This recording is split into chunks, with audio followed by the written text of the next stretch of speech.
Hello everyone, and welcome to Eternalism in a Nutshell.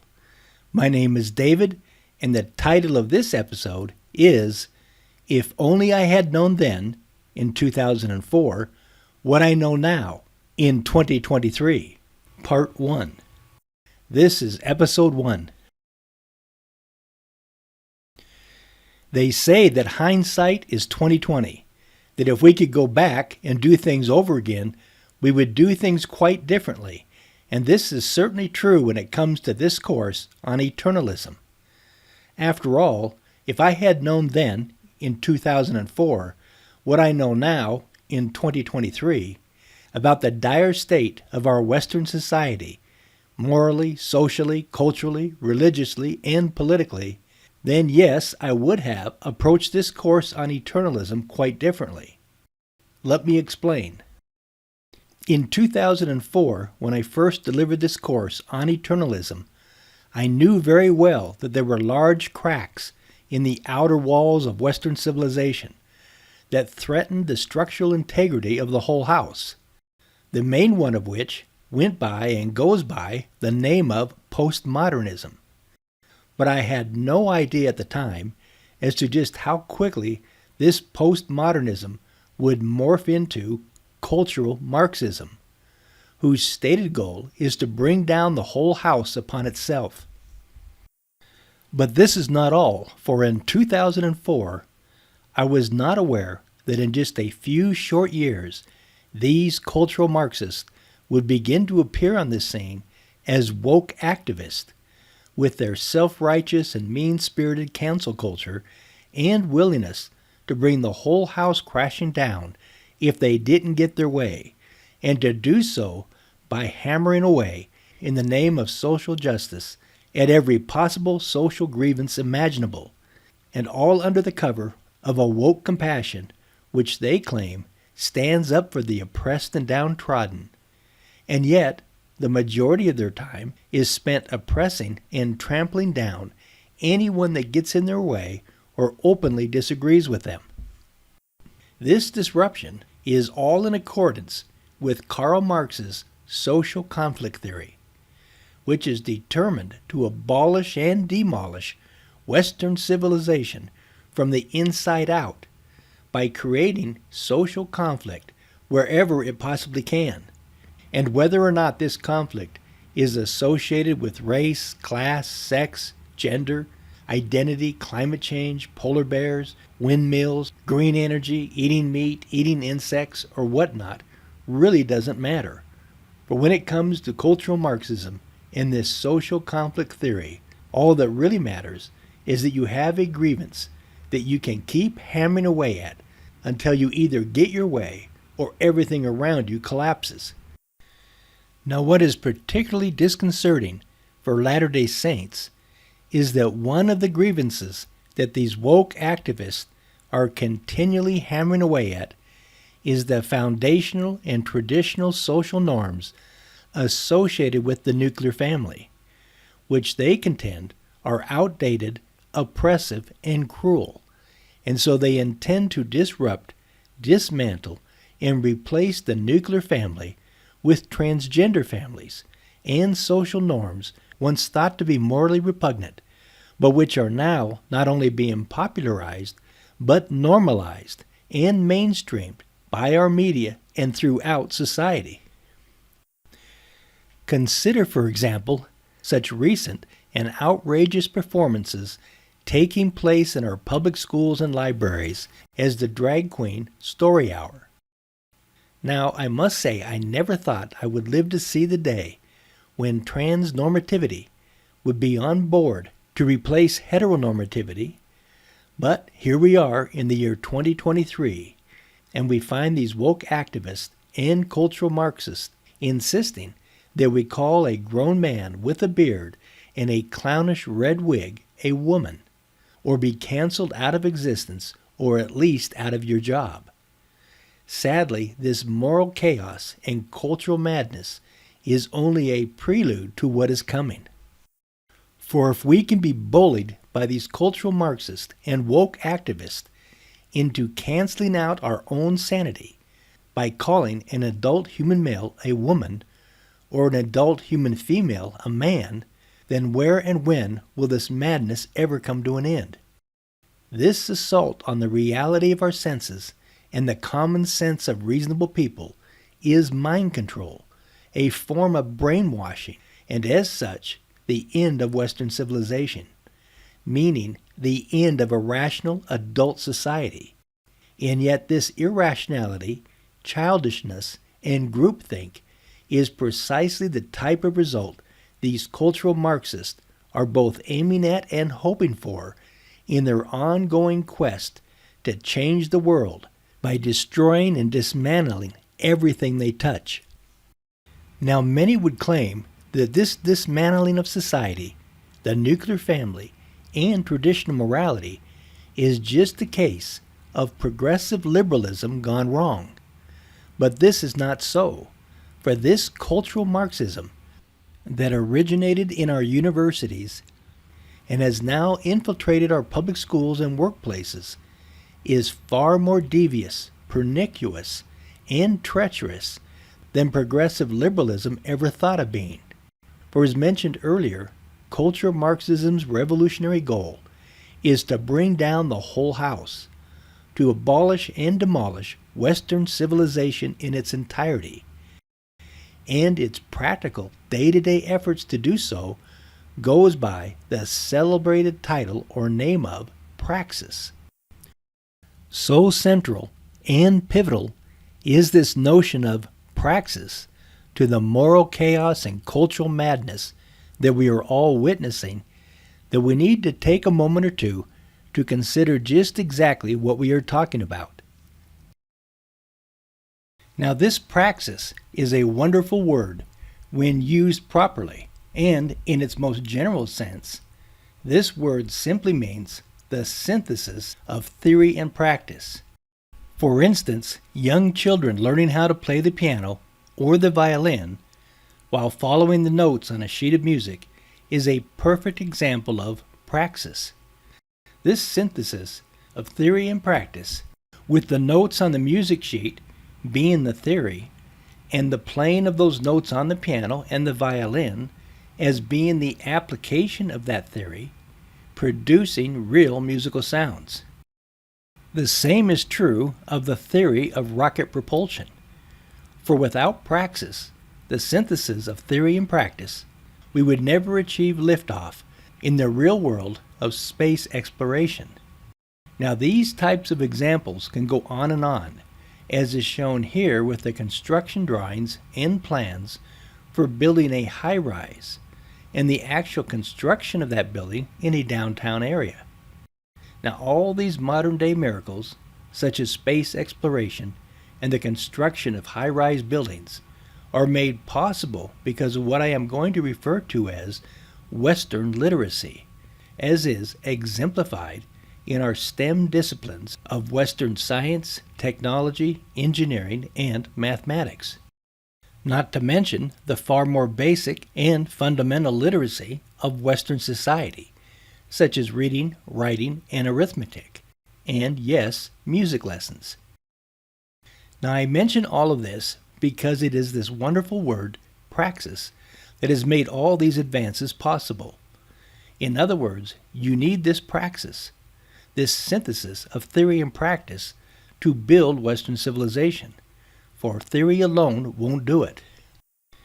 But what the cultural Marxists and woke activists have come to realize, perhaps better than we do, is that it also takes praxis, or this synthesis of theory and practice, to tear down and destroy Western civilization as well.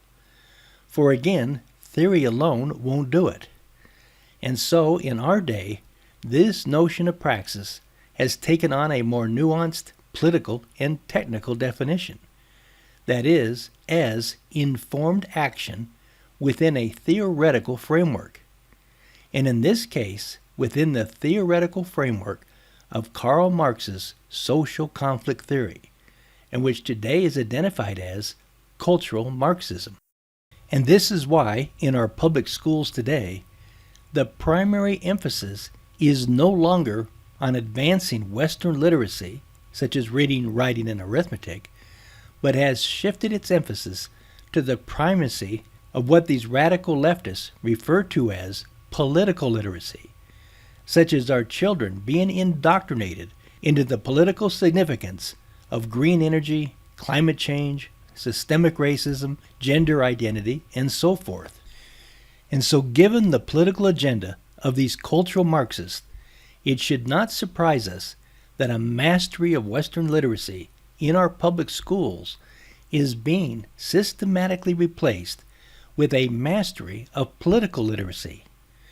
And so, should anyone be surprised when our children come home from grade school, middle school, or high school knowing far more about climate change, systemic racism, and gender identity than they do about reading, writing, and arithmetic?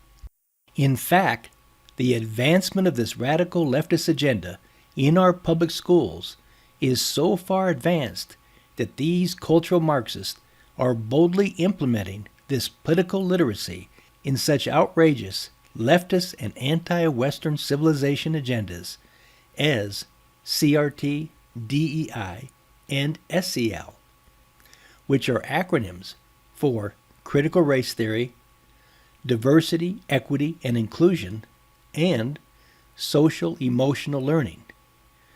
All these acronyms, terms, and leftist agendas are something every responsible parent should be aware of, for sadly, our public schools have become indoctrination camps for woke activists with emotionally charged grievances about everything related to the status quo, such as traditional social norms and the nuclear family. To understand just how far we have gone in this radical leftist direction, consider this startling but revealing article printed in The Atlantic magazine in March of 2020 by the political and cultural commentator David Brooks, who is described politically as a centrist and moderate conservative.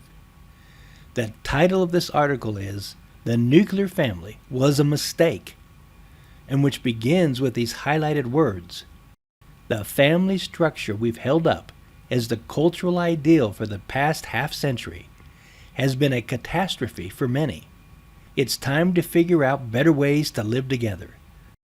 The article then goes on to highlight 3 other bombshells. First, this obvious and important observation: we're likely living through the most rapid change in family structure in human history that causes our economic, cultural, and institutional all at once. Now, this shocking announcement is then followed up a short time later with this highlighted observation: the period when the nuclear family flourished was not normal. It was a freakish historical moment when all of society conspired to obscure its essential fragility. And then the article ends on this highlighted and revealing passage: "For many people, the era of the nuclear family has been a catastrophe. All forms of inequality are cruel, but family inequality may be the cruelest. It damages the heart."